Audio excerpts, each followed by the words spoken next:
आप सभी जागृत लोगों को मेरा प्रणाम।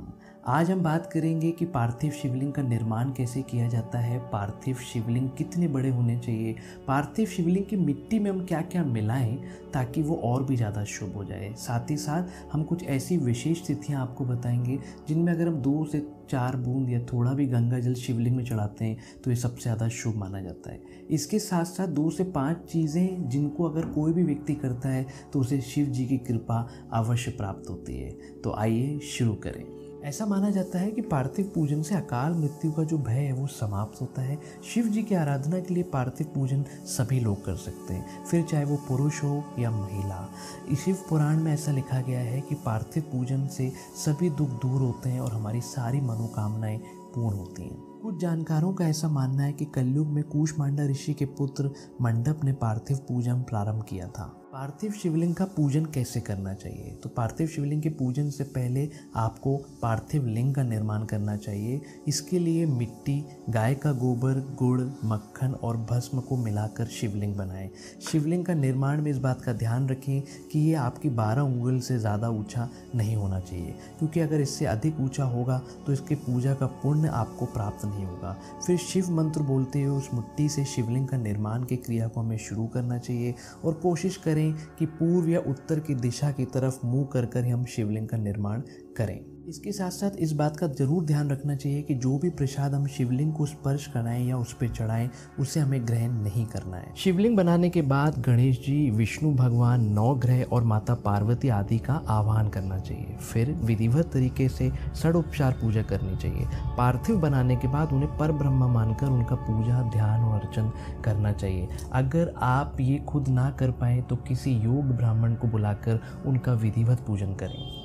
पार्थिव शिवलिंग बनाते समय एक बात का और विशेष रूप से ध्यान रखें, अगर कर सकें तो ये करिएगा कि ब्राह्मण जो है वो सफ़ेद मिट्टी से पार्थिव शिवलिंग बनाए, क्षत्रिय जो है वो लाल मिट्टी से बनाए, वैश्य जो है वो पीली मिट्टी से बनाए और जो शूद्र हैं वो काली मिट्टी से बनाए। अगर आप ऐसा कर पाएँ तो बहुत अच्छी बात है, नहीं तो जो भी आपके पास मिट्टी हो उन्हीं से आप पार्थिव शिवलिंग का निर्माण करिए। पर जो हमने चीज़ें बताई है वो ज़रूर जोड़ लीजिएगा और उसके बाद पार्थिव शिवलिंग निर्माण आप कर सकते हैं। पार्थिव शिवलिंग के पूजन के बाद हमेशा ध्यान रखें कि पार्थिव शिवलिंग को आपको कहीं विसर्जन कर देना है।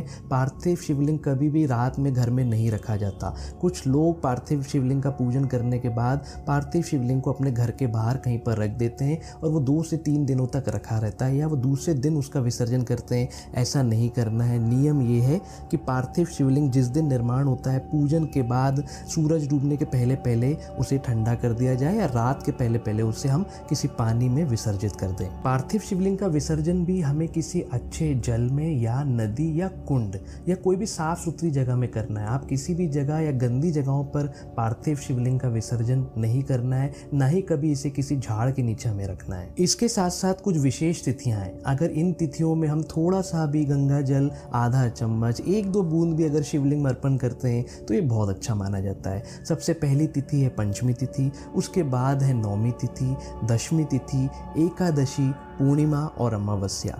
इन तिथियों में आप कोशिश करें कि थोड़ा सा भी 2 से 4 बूंद या जितना हो सके अगर हम गंगा जल शिवलिंग में अर्पण करते हैं तो यह हमें अनंत सुख की प्राप्ति होती है।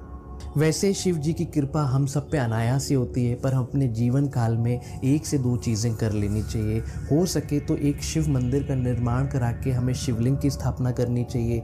अगर हो पाए तो मंदिर के आसपास ही शमी का या बेलपत्री का झाड़ लगाना चाहिए, या हम अपने जीवन काल में कभी भी एक बेलपत्री का पेड़ अवश्य लगाना चाहिए। इसके साथ साथ अगर आप ये सारी चीज़ें ना भी कर पाएँ तो कम से कम सावन के महीने में पार्थिव शिवलिंग बनाकर रुद्र अभिषेक का पाठ या रुद्र अभिषेक अपने घर में जरूर कराना चाहिए। पार्थिव शिवलिंग का निर्माण मां पार्वती जी ने किया था प्रभु शिव जी को पाने के लिए। इसी तरीके से हम भी पार्थिव शिवलिंग का निर्माण करके रुद्र अभिषेक का पाठ कराकर सावन के इस पावन महीने में प्रभु भोलेनाथ की कृपा पा सकते हैं। आप सब पर भगवान भोलेनाथ की कृपा बने रहे, यही मनोकामनाएं हैं। आप हमारे साथ जुड़े रहिए, मैं काम की बातें लाता रहूँगा। तब तक के लिए नमस्कार।